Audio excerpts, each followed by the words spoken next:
Guys लोकी का तीसरा episode पहले और दूसरे एपिसोड की तरह उतना इंटरेस्टिंग तो नहीं था, लेकिन उसमें लोकी के एसगार्डियन सॉन्ग के साथ साथ हमें और भी बहुत सी बड़ी डिटेल सुनने को मिली, जिससे लोकी सीरीज को समझने के लिए आपका पूरा नजरिया ही बदल जाएगा। इस एपिसोड के एक सीन में सिल्वी ने रिवील किया कि टीवीए के पास जितने भी एजेंट्स हैं वो सब वेरिएंट्स हैं, यानी कि वो सब लोकी की तरह पकड़े गए टाइम क्रिमिनल्स हैं। लेकिन गाइस वो टीवीए के लिए क्यों काम कर रहे हैं और टीवीए लोकी से क्या छुपा रहा है, यही सब आज हम इस वीडियो में डिस्कस करेंगे। सो गाइस मैं हूं शाहरुख और आज हम बात करने जा रहे हैं लोकी के एपिसोड 3 के बारे में। So watch this video till the and.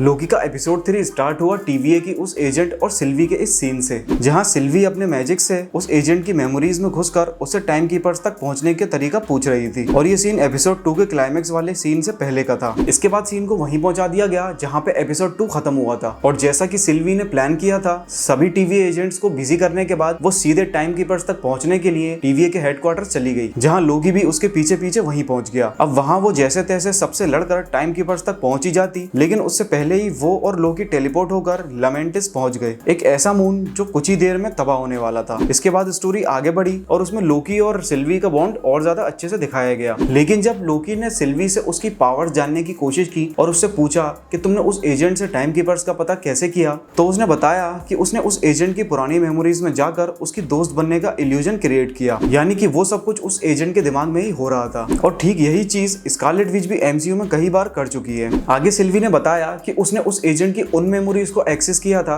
जब वो टीवीए के लिए काम नहीं करती थी। और ये बात सुनकर लोकी भी हैरान हो गया और मैं भी, क्योंकि पहले ही एपिसोड में बताया गया था कि टीवीए में जितने भी लोग काम कर रहे हैं उन्हें टाइम कीपर्स ने क्रिएट किया है, यानी कि उन लोगों का टीवीए के अलावा कोई एग्जिस्टेंस नहीं है। तो अगर उन सबको टाइम कीपर्स ने बनाया है तो उस एजेंट के पास वो अर्थ वाली मेमोरीज कहां से आई। इसके बाद सिल्वी ने एक बहुत बड़ा रिवील किया, टीवीए में जितने भी लोग काम कर रहे हैं वो लोकी की ही तरह एक वेरिएंट है, यानी कि उन्हें भी कहीं ना कहीं से पकड़कर लाया गया है। और इस रिवील से मेरी वो थ्योरी बिल्कुल सही साबित होती है जिसमें मैंने बताया था कि टीवीए वालों ने लोकी को जो भी बताया है वो सब झूठ है और टीवीए का मकसद कुछ और ही है। लेकिन अब जब ये बात पता चली गई है कि टीवीए के सभी एजेंट्स वेरिएंट्स हैं, तो ये अज्यूम किया जा सकता है कि उनको पकड़ने के बाद उनका ब्रेन वॉश करके उनको टीवीए के लिए जबरदस्ती काम करवाया जा रहा है, यानी कि एजेंट मोबियस के साथ बाकी सभी एजेंट्स को भी एक कहानी सुनाई गई है और उनमें से किसी ने भी टाइम कीपर्स को रियल में नहीं देखा है। और इससे ये बात क्लियर हो जाती है कि एजेंट मोबियस भी एक ह्यूमन है जिसको टीवीए अपने काम के लिए यूज कर रहा है। और शायद इसीलिए दूसरे एपिसोड में वो जेट स्की की बात कर रहा था, क्योंकि उसकी पुरानी ह्यूमन मेमोरीज अब भी उससे जुड़ी हुई हैं। ये सारी बातें एक ही तरफ इशारा कर रही हैं कि इस सीरीज का विलन टीवीए ही होने वाला है, और यही मैंने अपनी पिछली वीडियो में भी बताया था। लेकिन गाइस टीवीए के हेडक्वार्टर्स को कोई बहुत बड़ी पावर कंट्रोल कर रही है, क्योंकि लोकी की ही तरह सिल्वी का मैजिक भी वहां काम नहीं कर पा रहा था। और इसके अलावा गाइस इस एपिसोड से एक और बात क्लियर हो जाती है कि टीवीए के पीछे टाइम कीपर्स नहीं बल्कि कोई और है। अब वो कैंग द कॉन्करर है, मेफिस्टो है या कोई और, ये तो हमें आगे आने वाले एपिसोड्स में ही पता चलेगा। और गाइस जब एजेंट मोबियस को पता चलेगा कि वो भी एक ह्यूमन है तो ये सीरीज और भी ज्यादा इंटरेस्टिंग हो जाएगी। इसके अलावा गाइस इस एपिसोड के क्लाइमेक्स में हमने देखा